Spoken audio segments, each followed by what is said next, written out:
Olá, seja bem-vindo, seja bem-vinda a mais um programa Pensando Direito, aqui na TV RVC, toda terça-feira às 21 horas. E também no meu canal do YouTube, canal Pensando Direito, toda segunda às 8h30 da noite. Bem, hoje aqui no programa vamos conversar sobre um tema altamente importante e necessário para você que está aí em casa, que é o planejamento previdenciário e os benefícios do regime geral da Previdência Social. E como entrevistada, eu tenho a minha querida amiga, a doutora Kátia Teles. Kátia, minha amiga, seja bem-vinda ao nosso programa Pensando Direito. Olá, eu gostaria de agradecer o convite de Fernando, professor Fernando, e também da TV RVC, canal 8 da NET, e o canal Pensando Direito do YouTube, por ter essa oportunidade de falar sobre o planejamento previdenciário, os benefícios da Previdência e o benefício de prestação continuada.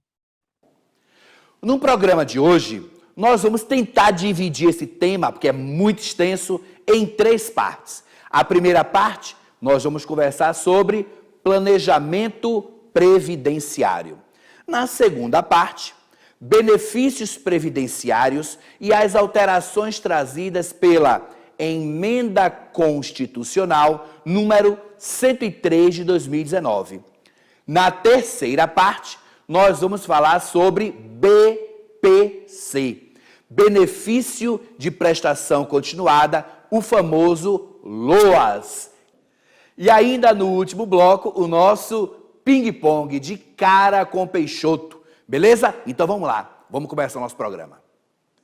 Kátia, conta aí pra gente, como é que o trabalhador pode contribuir para a Previdência Social?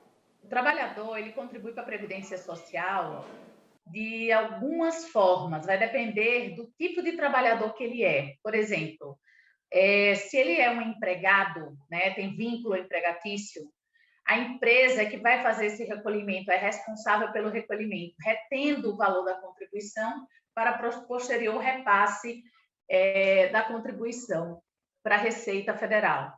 Empregado doméstico é a mesma coisa, né? E se tratando de trabalhador avulso, que são aqueles que trabalham em regra nos portos, né, que são regidos por um órgão específico, que exercem várias atividades nos portos, é o órgão gestor que vai fazer essa contribuição.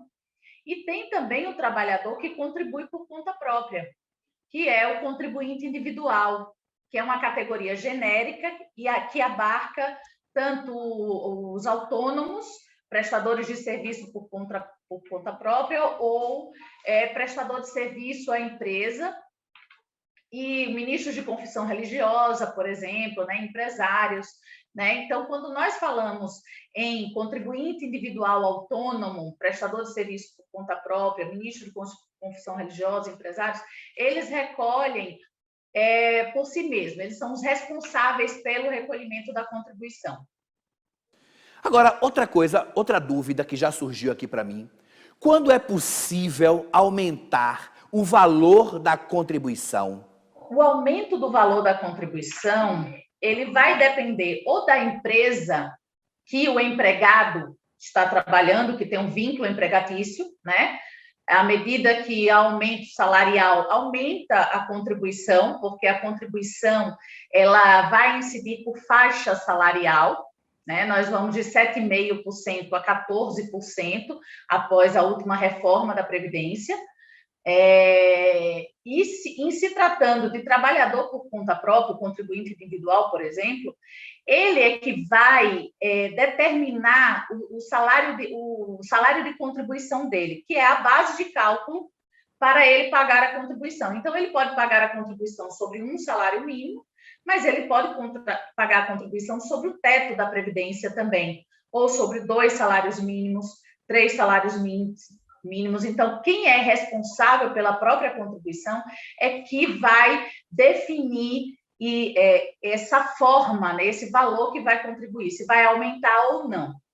Um planejamento previdenciário seria interessante nesse momento para esse tipo de trabalhador, porque no planejamento pode ser definido esses valores que serão recolhidos para a Previdência Social.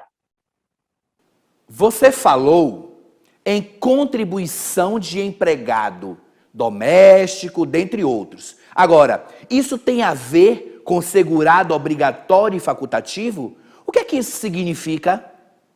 Então, o regime geral de previdência, ele protege os trabalhadores, de uma forma geral, da iniciativa privada.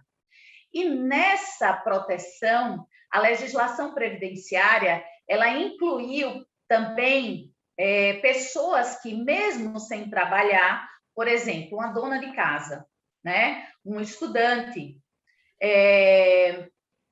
um desempregado, né? Uma pessoa que não esteja trabalhando, mas quer que esse tempo que ele não está trabalhando conte como tempo de contribuição. Então, essas pessoas elas podem contribuir como segurado facultativo. Eles não são obrigatórios. Eles contribuem se eles quiserem para terem o quê? A proteção devida pela Previdência, que são os benefícios previdenciários. O trabalhador remunerado, ele é obrigado a contribuir, porque a Previdência é um seguro social. Então, todo trabalhador remunerado tem que contribuir. Outra pergunta que surge muito é o seguinte: eu sou descontado diretamente em folha para a Previdência Social. É obrigatório isso? Sim, sim. Como eu acabei de falar, todo trabalhador, seja empregado doméstico, trabalhador avulso e contribuinte individual, abarcando todas as categorias aí dentro dessa categoria genérica aí, tem que contribuir. No caso do empregado, é o empregador que faz esse recolhimento. O que é que ele faz? Ele retém da remuneração do empregado o valor relativo à contribuição dentro das faixas, né, das alíquotas e faixas salariais, e aí vai fazer o respectivo repasse.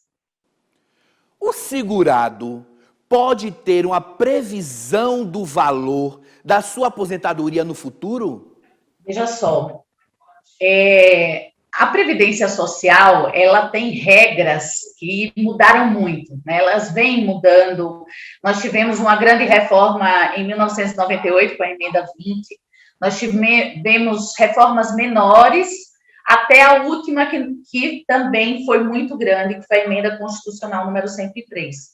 Né? Então, por conta dessas alterações, o segurado consegue, sim, ter um valor aproximado do valor da aposentadoria dentro das regras atuais instituídas pela última reforma previdenciária.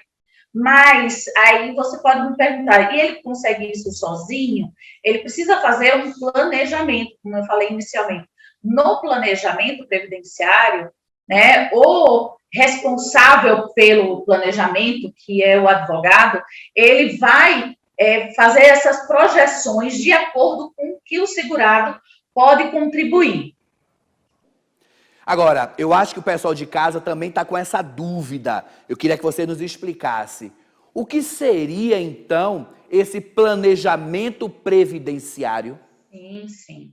O planejamento previdenciário é uma forma do segurado, diante de todas essas alterações que nós tivemos, né, ele saber, né, primeiro, se as contribuições dele durante a sua vida laborativa, a sua vida que ele trabalhou até este momento, elas estão corretas, né? Então, isso tem que fazer um cruzamento de dados entre o que consta no meu INSS do segurado, né, no extrato de contribuições e a carteira de trabalho, ou os recolhimentos por conta própria, né? Além disso, é possível verificar qual o melhor tipo de regra para se aposentar, que traga um valor de benefício mais vantajoso para o segurado.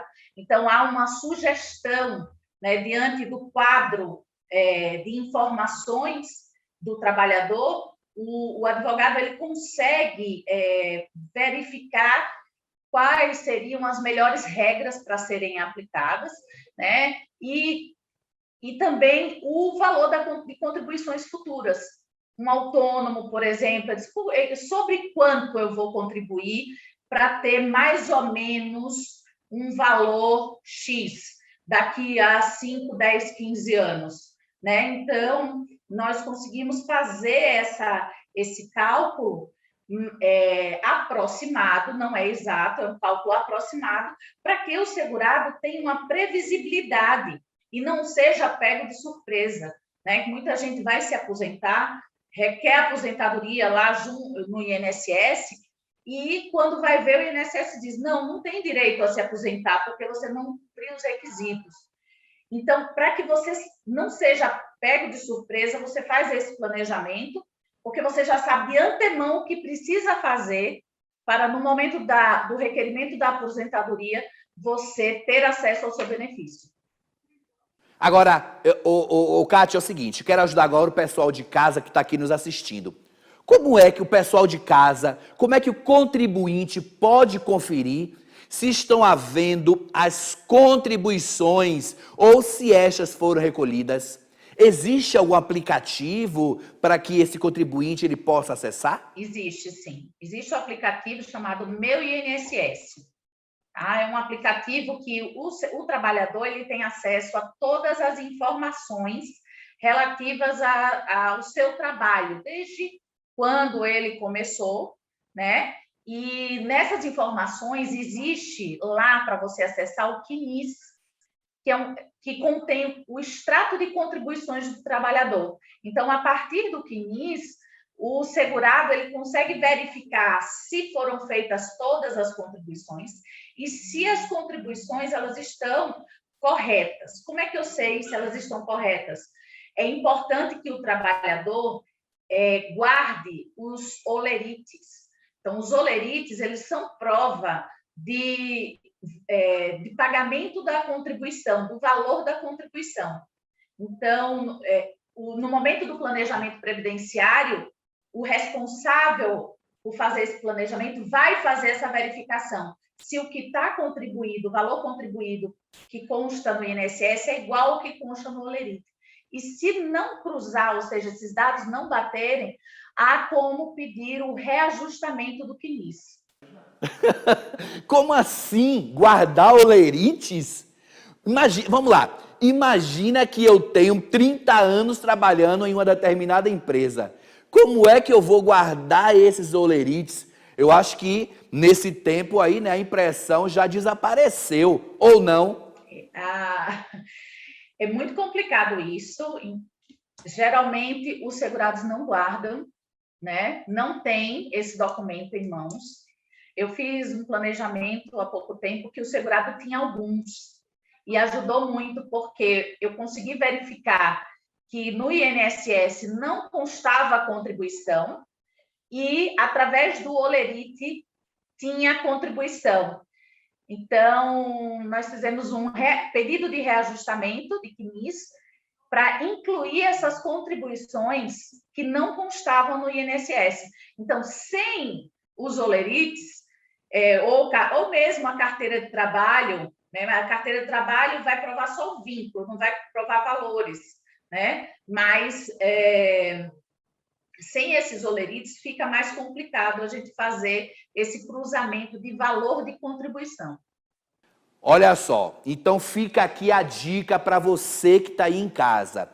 Guarde os seus olerites, guarde sua carteira, guarde todo aquele documento que diz respeito àquela relação, tá? Belezinha, agora, Kátia, me diga uma coisa. Como é que é calculado o valor da aposentadoria hoje, no pós-reforma da Previdência? Boa pergunta.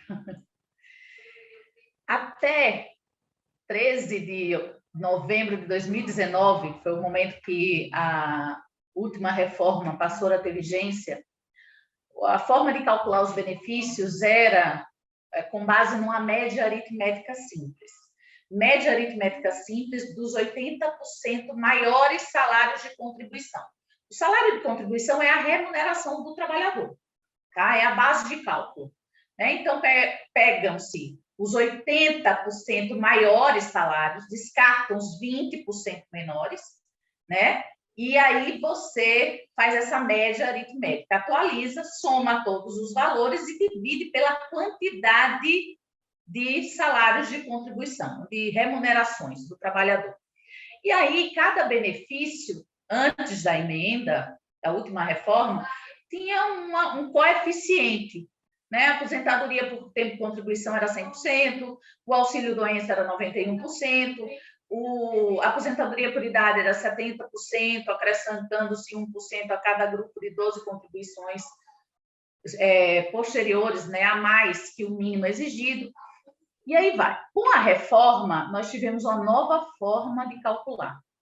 Então, hoje, nós vamos continuar com a média aritmética, mas não dos 80% maiores, mas sim de todos os salários de contribuição, ou seja, todas as remunerações do trabalhador, desde julho de 1994, que foi a vigência do Plano Real, né? Ou desde o momento que ele começou a contribuir.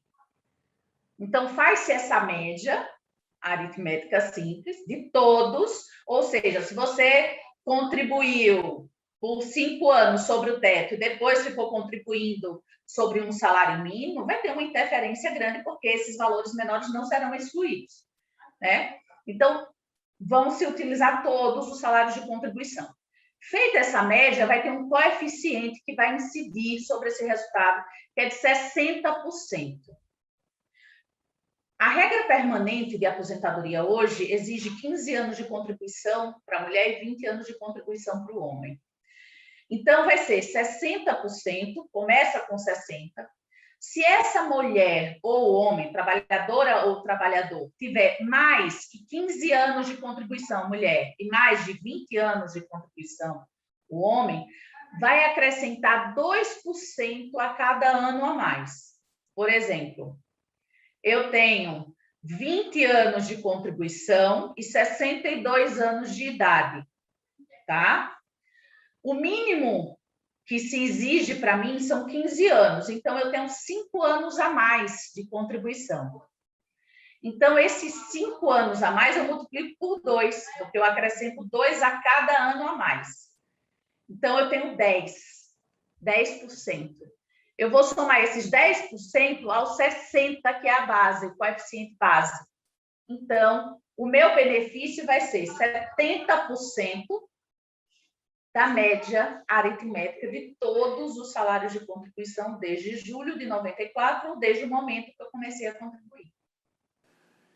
Agora, me diga aí, estas contas qualquer um pode fazer? Porque assim, eu acho complicado, né, para o nosso contribuinte e a nossa contribuinte, você não acha? E quem é que pode, agora aqui, para resumir para o pessoal de casa, quem pode fazer essas contas? O advogado, o INSS? Porque eu acho que para o contribuinte fica um pouco complicado, não? O INSS, ele faz. No momento que o segurado vai requerer o benefício, o INSS faz essa conta, certo? Mas é aquilo que eu tinha me referido anteriormente. Pode ser que algum dado do segurado não conste no INSS, e o INSS vai fazer com aquilo que existe dentro do seu banco de dados.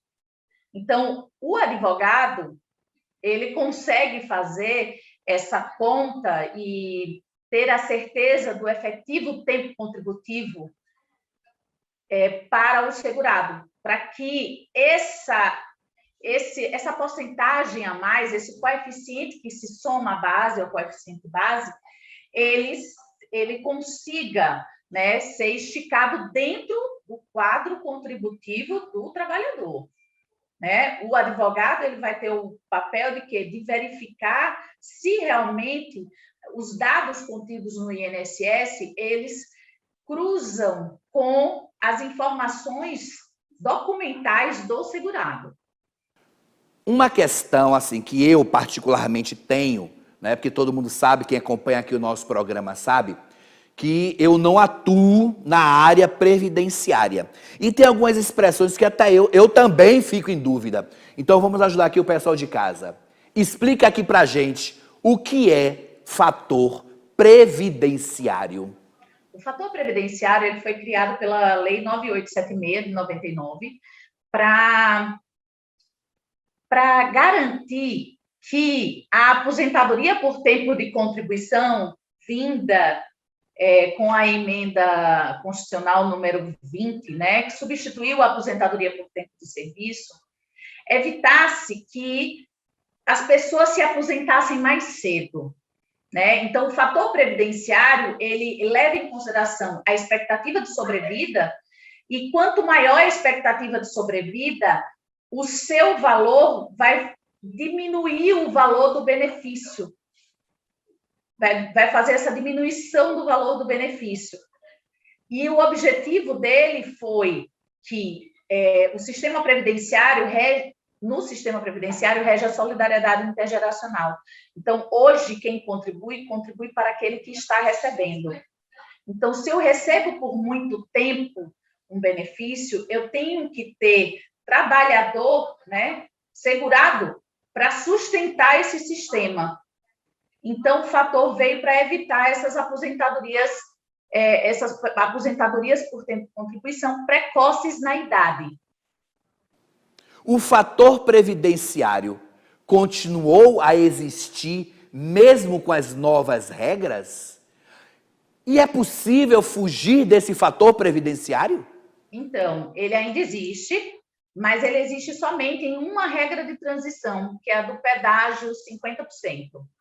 Na regra permanente, que é a atual regra da aposentadoria programada por idade, não existe fator previdenciário. E nas demais regras de transição, que além dessa regra pedágio 50%, existem mais 4. Então, também não existe fator previdenciário. Então, só existe sim, ele não foi extinto, mas só para essa regra do pedágio 50%, regra de transição.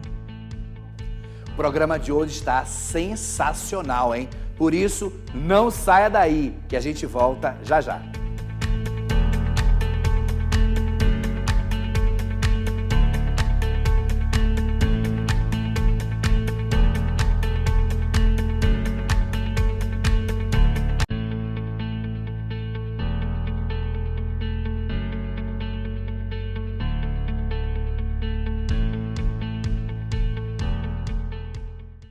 Estamos de volta com o nosso programa Pensando Direito, hoje falando sobre planejamento previdenciário, com a doutora Kátia Teles. E aqui no nosso segundo bloco, nós vamos falar sobre benefícios previdenciários e as alterações trazidas pela Emenda Constitucional número 103 de 2019. Vamos lá.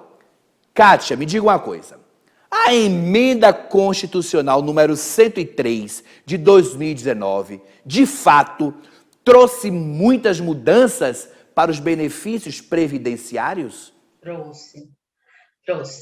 Além de mudar a forma de concessão, ele mudou os nomes também de alguns benefícios previdenciários. E qual foi o objetivo dessas mudanças? As mudanças nas regras previdenciárias, elas vêm para quê? Para garantir o equilíbrio do sistema financeiro e atuarial. A Previdência ela é regida pelo regime de repartição simples, onde nós temos a solidariedade intergeracional, como já falei. Então, quanto mais trabalhadores contribuindo, melhor para a Previdência. Por quê? Porque sustenta os benefícios que estão sendo pagos, né? Então, nós vamos ter, com as reformas, né? Com a reforma, desculpe, nós vamos ter com a reforma um aumento de tempo de contribuição e uma exigência de idade cumulativa a esse tempo de contribuição. Porque, com isso, você mantém o segurado por mais tempo contribuindo.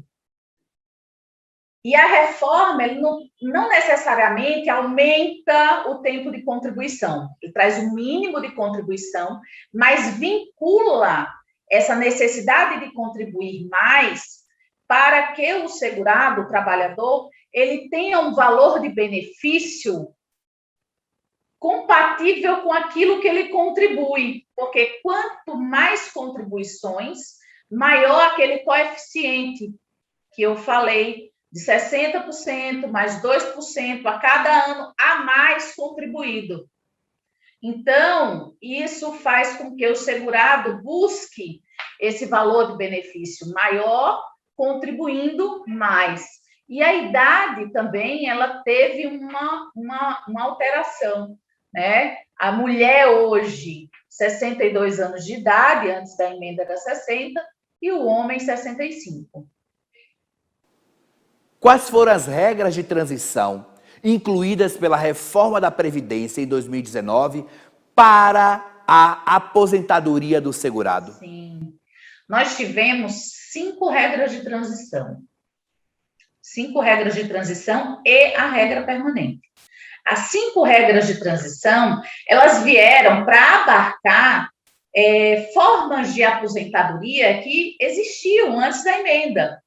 Então, para que o trabalhador não se sentisse tão prejudicado, né, entre aspas, digamos assim, pelas mudanças que tiveram que acontecer, então as regras de transição elas vão adequar aquele trabalhador que se filiou ao regime geral, que começou a trabalhar antes da emenda e que continua e que ainda, né, não tinha cumprido os requisitos para se aposentar até a emenda, 13 de novembro de 2019. Então, essas pessoas, elas não tiveram simplesmente que se submeter à regra permanente criada, válida a partir de 13 de novembro de 2019, né? Elas podem, né, os trabalhadores, eles podem verificar qual dessas regras de transição é mais apropriada para a sua situação. Então, nós temos a regra de pontos, né, que a Lei 13.183 de 2015, ela já tinha trazido essa regra de pontos que viabilizava a exclusão do fator previdenciário, né? Então, existe a regra de transição para essa regra de pontos criada lá atrás, um pouco diferente, com uma tabela de transição também de pontos, né? Teve a regra de transição de idade e tempo de contribuição, exigindo-se o tempo de contribuição mínimo que já era específico da aposentadoria por tempo de contribuição antes da emenda, 30 anos para a mulher e 35 para o homem, com um mínimo de idade começando em 56 para a mulher e 61 para o homem, né? Também com uma tabela de progressão, aumentando-se essa idade 6 meses a partir de 1º de janeiro de 2020, tá? Nós tivemos também a regra de transição, do pedágio de 50%. Essa aí é aplicada apenas para aqueles trabalhadores segurados que faltavam menos de 2 anos para se aposentar por tempo de contribuição no momento da emenda constitucional 103. Né? Por exemplo, a mulher tinha 28 anos e 1 mês nesse momento. Então, ela pode utilizar essa regra de transição, só que incide fator previdenciário. Então, é nessa regra que incide fator previdenciário. E o homem, com mais de 33 anos em 2019, pode-se utilizar também dessa regra de transição do pedágio de 50%. A 4ª regra de transição é do pedágio de 100%. Né? O pedágio de 100% exige, né, um mínimo de idade, 57 anos de idade para a mulher e 60 anos de idade para o homem, e ela estabelece um pedágio de 100% sobre o tempo que faltava para se aposentar no momento da emenda, da reforma previdenciária, da última reforma previdenciária. Então, eu faltava 10 anos para me aposentar. Então, eu conseguiria me aposentar com 57 anos de idade. Então, eu tinha 20 anos no momento da emenda, 20 anos de contribuição, faltava 10. 100% de 10 mais 100. Então, eu poderia utilizar essa regra de transição de pedágio 100% se eu contribuir por mais 20 anos. Esse seria o pedágio, certo? E não tem incidência do fator previdenciário nessa regra. E a última regra de transição é da aposentadoria por idade. Ele traz uma regra de transição que exige um mínimo de contribuição para homem e mulher de 15 anos, e a idade da mulher até dezembro de 2019 seria 60 anos. Existe uma tabela de progressão para a mulher até completar 62 anos e 65 anos de idade para o homem. Então, nessa tabela de progressão da mulher, aumenta-se 6 meses a cada ano. Então, 62 anos chegaria em 2023. Então, em 2023, chegaria e igualaria a regra permanente para a mulher. O que diferencia essa regra de transição da aposentadoria por idade da regra permanente para o homem? É que nessa regra de transição da aposentadoria por idade para o homem, o mínimo de contribuição são 15 anos. Na regra pré-permanente são 20 anos. Minha querida, eu acho que nós deveríamos fazer um programa exclusivo só com essas regras de transição, para que você aí de casa, você que acompanha aqui o nosso programa, possa entender melhor, porque foram muitas as regras de transição, foram muitas as regras incluídas a partir dessa reforma de 2019. Agora, Kátia, me diga uma coisa, essas regras de transição, elas de fato dificultaram a aposentadoria ou não mudou nada na prática? Na prática mudou. Mudou sim. Mudou por quê? Porque, por exemplo, quem hoje estava, um homem, por exemplo, com 30 anos de contribuição no momento da emenda 2019, 30 anos de contribuição, faltava apenas 5 anos para ele se aposentar. Com as regras de transição e a regra permanente, ele não vai poder se aposentar com mais 5 anos, após 5 anos contribuindo. Por quê? Porque existe a exigência da idade, ele tem que ter 65 anos de idade. Então, 30 anos de contribuição em 2019, ele tinha 50 anos de idade, mais 5 anos com a regra antiga, ele se aposentaria.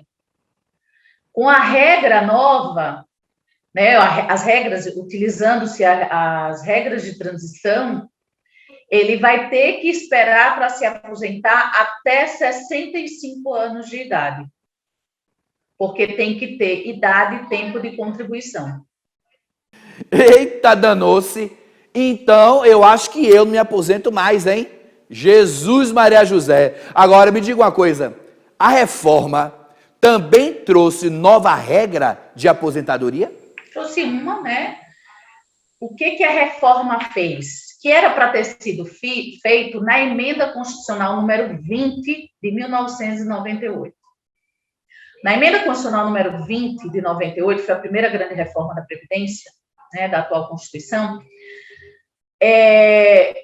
era para existir uma aposentadoria só que tinha como requisitos idade e tempo de contribuição.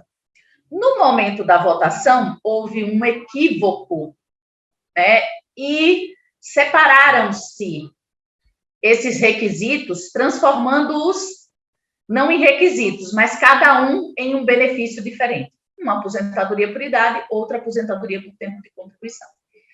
Então, nesse meio tempo, o fator previdenciário, em 99, no ano seguinte, na verdade, o fator previdenciário ele veio para ver se utilizava menos a aposentadoria por tempo de contribuição.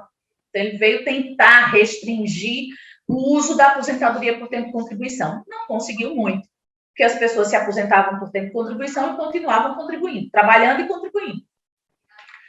A emenda constitucional 103 de 2019, a última reforma previdenciária, ela juntou. A aposentadoria por tempo de contribuição, ela deixa de existir como uma regra permanente, ela só existe nos requisitos da regra de transição e passa a existir uma aposentadoria programada por idade, que exige da mulher 62 anos de idade e 15 anos de contribuição, e do homem 65 anos de idade com 20 anos de contribuição no mínimo. Ainda existe a aposentadoria por tempo de contribuição? Não. Ela sozinha não, ela só existe nas regras de transição. Mesmo assim, ela está linkada, né, com a idade do segurado. Então, não existe mais aposentadoria por tempo de contribuição, tempo de serviço, como já foi chamada também. Quem tem direito à aposentadoria? Todos os trabalhadores, aposentadoria do Regime Geral de Previdência Social, todos os trabalhadores filiados ao Regime Geral de Previdência Social. Só eles, não. Nós temos que pensar também nos segurados facultativos, porque os trabalhadores são segurados obrigatórios. Os segurados facultativos, eles são dona de casa, que contribui para ter benefícios previdenciários, elas também têm direito à aposentadoria, a benefícios previdenciários. Kátia, olha só, nós já recebemos aqui algumas perguntas dos nossos telespectadores, né?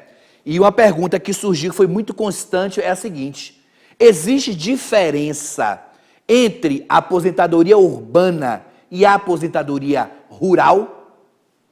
Existe. A primeira diferença é o tipo, né? O tipo de trabalho e o local de trabalho. A aposentadoria rural é devido ao trabalhador rural. E trabalhador rural, nós temos trabalhador rural empregado, nós temos trabalhador avulso, contribuinte individual e segurado especial, né? Então, as regras, elas também são diferentes. Por quê? Porque se leva em consideração que a atividade rural, ela traz um desgaste maior pela forma como ela é desenvolvida para o trabalhador. Por exemplo, um agricultor. O agricultor trabalha no solo, sob o sol, né? Então, isso traz um desgaste para ele. Por essa razão que tem uma diminuição de tempo, de idade, na verdade, para esse trabalhador rural se aposentar. Então, o trabalhador rural tem que esperar completar 65 anos de idade para se aposentar? Então, é igual ao trabalhador urbano, é isso? Na verdade, a regra para o rural, ela permaneceu, 60 anos de idade para o homem e 55 para a mulher, com o cumprimento de um período de carência que equivale a 180 contribuições mensais. Contribuições mensais, 180 quer dizer 15 anos de contribuição contados mês a mês. Mas existe um tipo de trabalhador rural que é chamado de segurado especial, e ele é assim chamado porque tem um tratamento diferenciado em razão do tipo de atividade que exerce, porque trabalha com sua família, em regime de economia familiar, para a sua subsistência, né? Então, é o agricultor, o pescador artesanal, por exemplo, o garimpeiro, né, que trabalha em regime de economia familiar.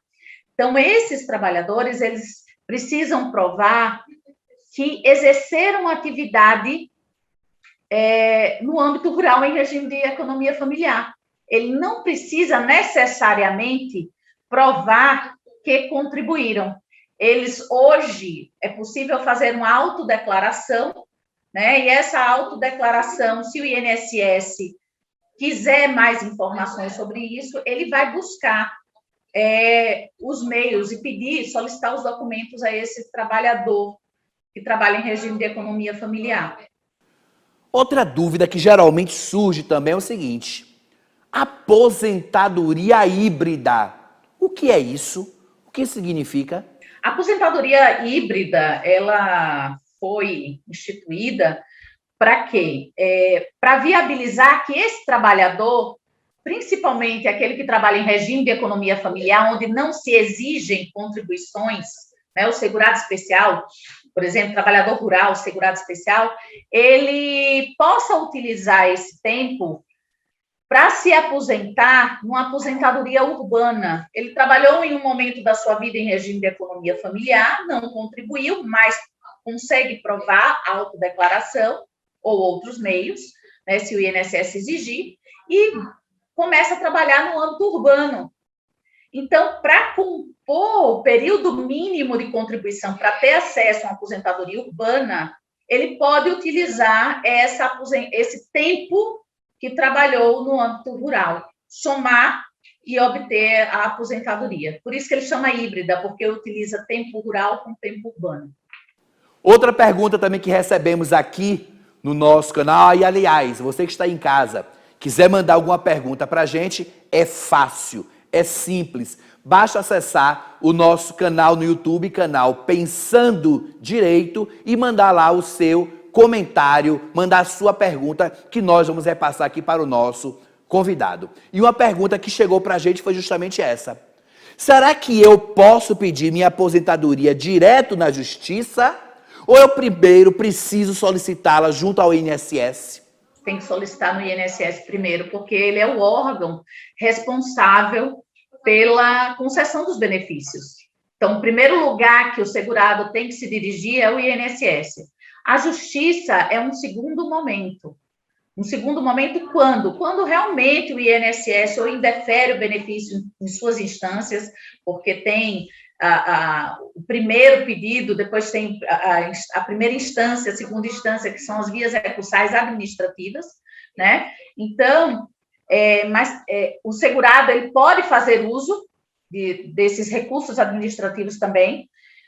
Se não tiver condições, se o INSS não conceder de forma alguma ou demorar a analisar o benefício, porque o INSS tem prazo, recorre-se à justiça para ter acesso ao seu direito. Então, Kátia, olha só. Eu quero me aposentar, então eu já sei quais são os caminhos. Agora, eu preciso saber o seguinte. Quais são os documentos necessários para dar entrada na minha aposentadoria? Então, os documentos são os básicos de todo cidadão. É o RG, o CPF. Só que o segurado ele precisa provar que trabalhou. Então, é a CTPS, por exemplo, a carteira de trabalho, ou as guias de recolhimento junto à Previdência Social. Pode ser contrato de trabalho também, para provar que trabalhou durante um período, por exemplo, advogado, né? Pode ser processo. Então, já utilizei, por exemplo, processo para fazer prova de que, num determinado período, mesmo ele não tendo contribuído, ele pode provar que naquele momento ele trabalhou, porque existem processos que ele atuou, e ele pode contribuir retroativamente, por exemplo, para fins de tempo de contribuição e não como carência. Ainda tem muita coisa aqui no nosso programa, hein? Não saia daí, a gente volta já já.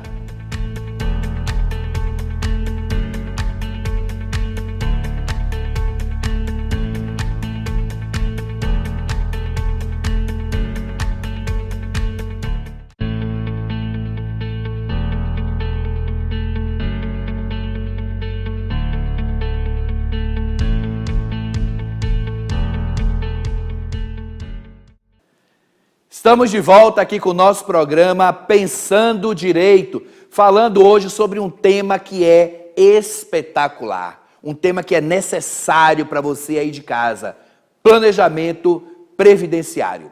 E aqui no terceiro bloco, nessa terceira parte, nós vamos conversar sobre benefício de prestação continuada, o conhecido por LOAS. Show? Então vamos lá. Kátia, me diga uma coisa. É uma dúvida também, mais uma dúvida. Hoje aqui nesse programa eu estou cheio de dúvidas. E se eu não contribuir para a Previdência, eu tenho direito a algum benefício? Não, de jeito nenhum. Por quê? Porque a Previdência Social é um seguro. É um seguro social, mas é um seguro. É a mesma coisa que você perguntar, se eu não contribuir, eu tenho garantia de um seguro para o meu carro? Não tenho. Então, é a mesma lógica, né? Então, é a lógica de um seguro. Se eu não contribuir, eu não tenho direito a benefício previdenciário. Mas eu tenho direito a um benefício que ele é operacionalizado pela Previdência Social. Que benefício é esse? É o benefício de prestação continuada. Muitos conhecem como BPC, conhecem como LOAS, benefício do LOAS. LOAS é a Lei Orgânica de Assistência Social, né? Então, é um benefício que ele está previsto lá no artigo 203 da Constituição, e que ele visa a proteção do idoso a partir dos 65 anos ou mais, ou a pessoa com deficiência. Então, só nessas duas situações, desde que comprovem que não tem meios de sobreviver e nem tem meios de sobreviver com a ajuda da família, né? Então, nesse benefício, além de ter essa característica de que só o idoso, a partir dos 65 anos, e a pessoa com deficiência, exige-se que haja uma prova de renda per capita familiar igual ou inferior a 1/4 de salário mínimo, certo? Então, esse benefício, ele tem essas duas nuances. As pessoas que podem ter acesso e a renda familiar per capita. Então quer dizer que só o idoso e a pessoa com deficiência teria direito ao LOAS? É isso? Isso mesmo. Só o idoso deficiente.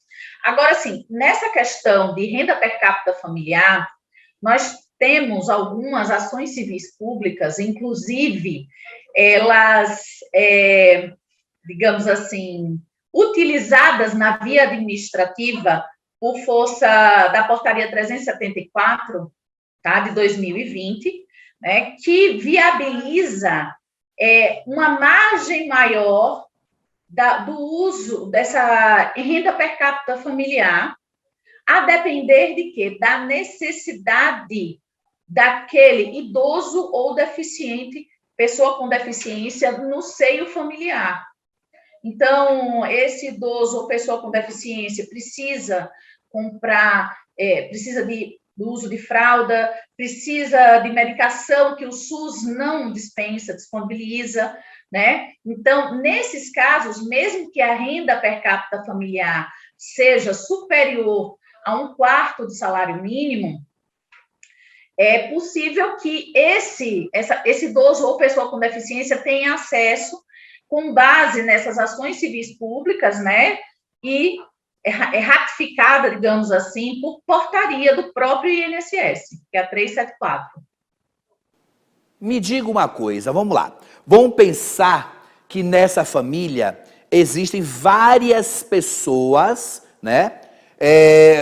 Idoso, deficiente. Então, é possível que mais de uma pessoa na mesma família possa receber o benefício de prestação continuada, o LOAS? Bom, a Lei Orgânica de Assistência Social, ela previu a possibilidade do idoso, né? Existindo mais de um idoso no seio familiar, é possível que o segundo idoso tenha acesso também ao BPC? E no cálculo da renda, no cômputo da renda per capita familiar, exclui-se o valor que o primeiro idoso que recebeu o BPC, né, exclui-se esse valor, né, e o segundo idoso vai poder ter acesso. E a lei falou somente em quem? Em idoso, não falou em pessoa com deficiência, mas nós temos decisões estendendo também para pessoa com deficiência. Existindo mais de uma pessoa com deficiência no ambiente familiar, né, um já recebe, o outro tem direito, então faz-se a mesma lógica. Outra pessoa com deficiência vai requerer o benefício e no cálculo da renda per capita exclui-se o valor que a primeira pessoa com deficiência recebe para que a renda per capita continue inferior a 1/4 do salário mínimo, se foi esse o critério para a concessão. Então, olha só. Para uma pessoa com deficiência, tem limite de idade para começar a receber esse benefício? Exemplo, vamos lá. Eu tenho 20 anos de idade e tenho uma deficiência. Eu posso, mesmo assim, receber esse benefício? Não existe idade para pessoa com deficiência. Existe o quê? A prova da deficiência. Né? A prova da deficiência, que ela pode ser deficiência física, mental, sensorial. Inclusive, nós tivemos decisões recentes que considera, por exemplo, a visão monocular, a visão monocular como uma deficiência que gerou acesso ao benefício de prestação continuada. Mas tudo isso, Fernando, tem que se levar em consideração o contexto da família, a necessidade daquele requerente do benefício de prestação continuada, né? Quais são as condições, né, dele naquele momento, né? Então, tudo isso tem que ser levado em consideração. A necessidade não só física, porque a análise ela é biopsicossocial. Então, não é só uma perícia médica que vai definir. Um assistente social também pode fazer isso na via administrativa e na via judicial também pode ser feito. Essa análise de necessidade que não seja somente financeira. E se o INSS não liberar esse benefício, eu posso ingressar com uma ação? Sem dúvida. A negativa do INSS não quer dizer necessariamente que aquele indivíduo, aquela pessoa, ela não tem direito. A negativa do INSS, ela pode se basear nos critérios rígidos adotados, muito embora se utilize a ação civil pública que aumenta aí essa renda familiar per capita, tá? Mas não impede ao indivíduo, né, a pessoa com deficiência ou ao idoso, diante da negativa do INSS, ajuizar uma ação perante a justiça e pleitear o seu direito e ter acesso, desde que ele efetivamente tenha direito. Vamos lá, me ajude aí para ajudar o pessoal de casa que está acompanhando aqui o nosso programa.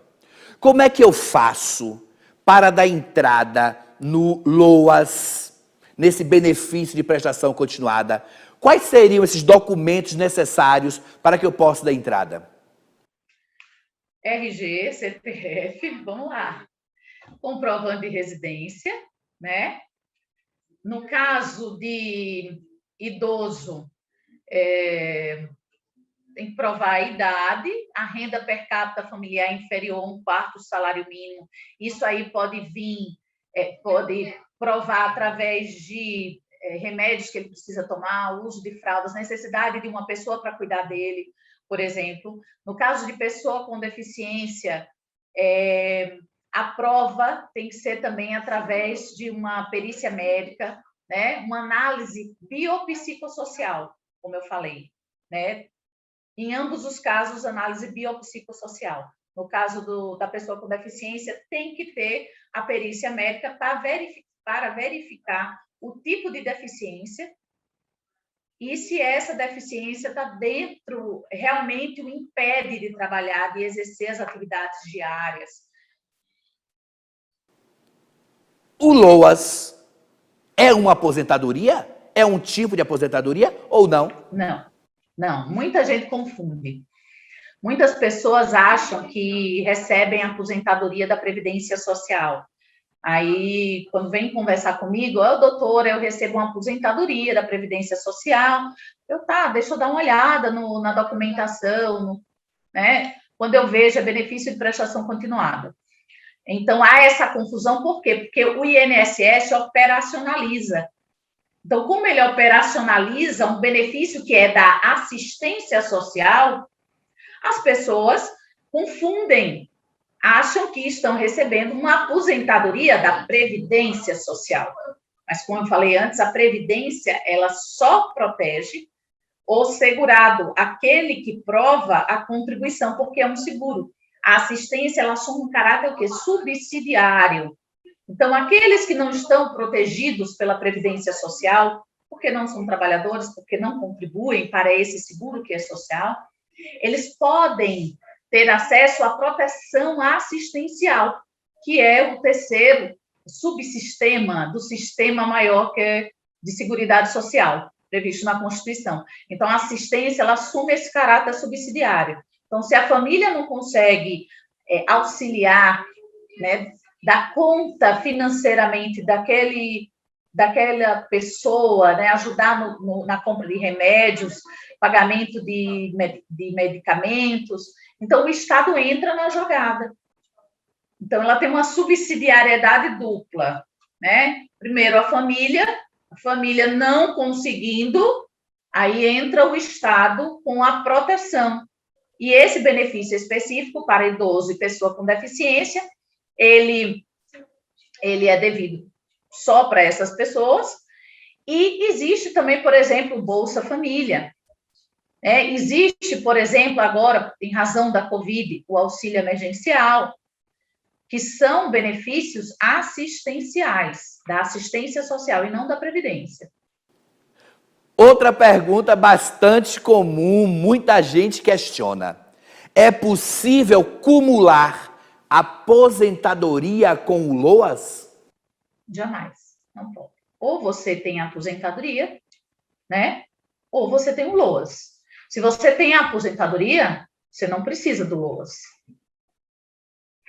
É o caráter subsidiário da assistência social. O LOAS, o BPC, Benefício de Prestação Continuada, ele é devido quando aquela pessoa ela não tem a proteção previdenciária, quando ela não tem outra forma de sobreviver, de subsistir.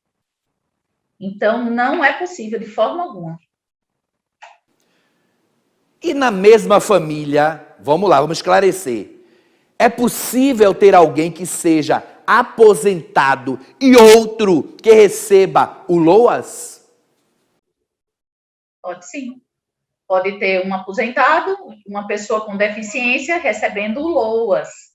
E levando-se em consideração os requisitos, quais? Principalmente a renda per capita familiar inferior a 1/4 do salário mínimo.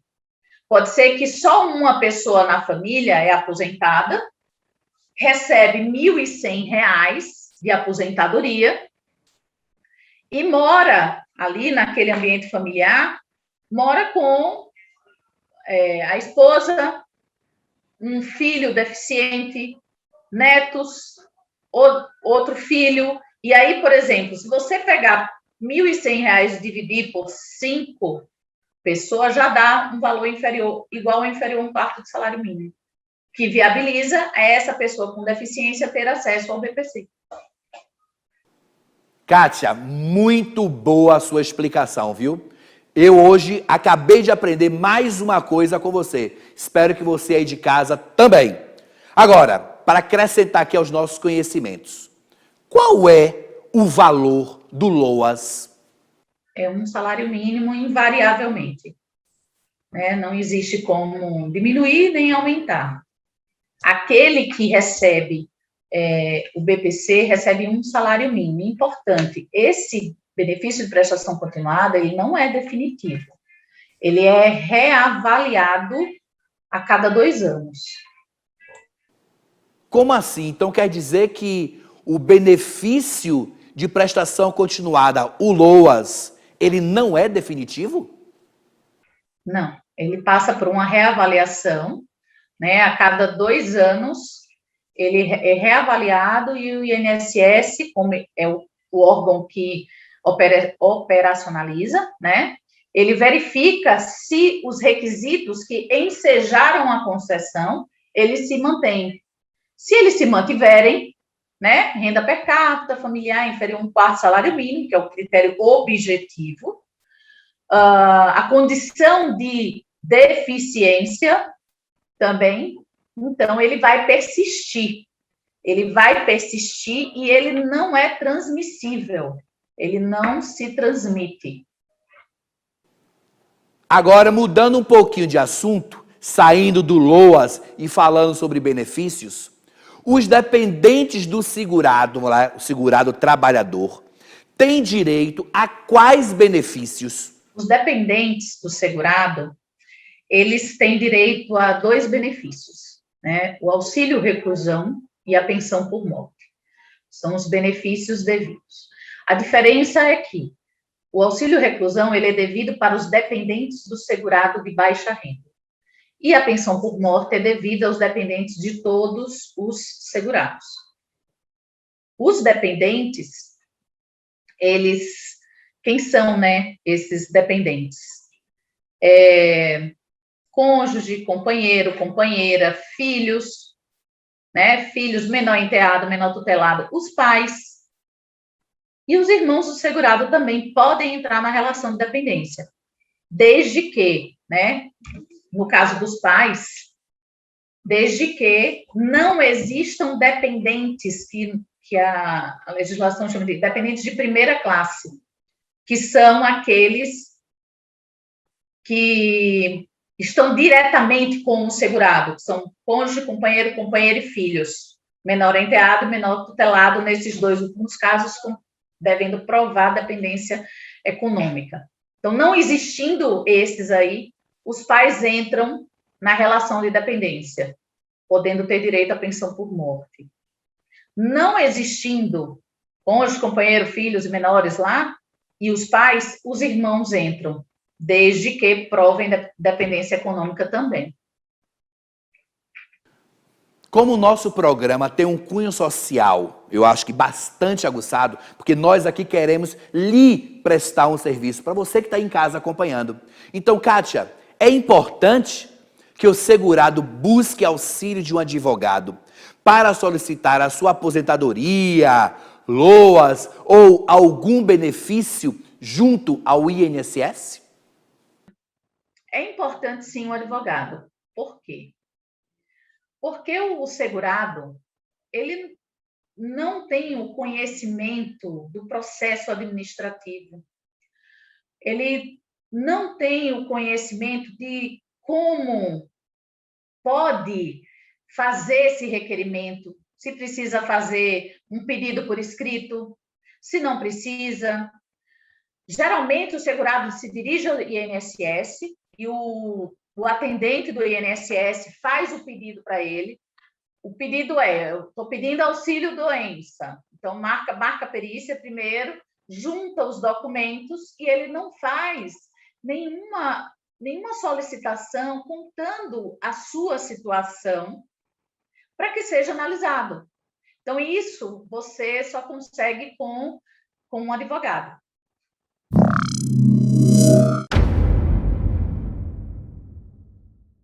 Agora chegou a parte do programa que eu mais gosto. Chegou a hora do nosso ping-pong de cara com Peixoto. Aqui eu faço perguntas para o nosso convidado e ela responde sim, não, perguntas curtas, de uma forma bem dinâmica. Vamos interagir aqui agora de uma forma bem rapidinha. Show? Beleza? Vamos lá para a nossa primeira pergunta. Kátia, a dona de casa, ela pode se aposentar? Pode, desde que contribua como segurada facultativa. Trabalho como MEI. Eu posso me aposentar? Pode também. É trabalhador. Segurado obrigatório, portanto.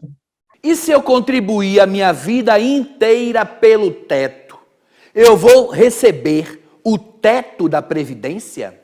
Depende do tempo de contribuição que você tiver com as novas regras.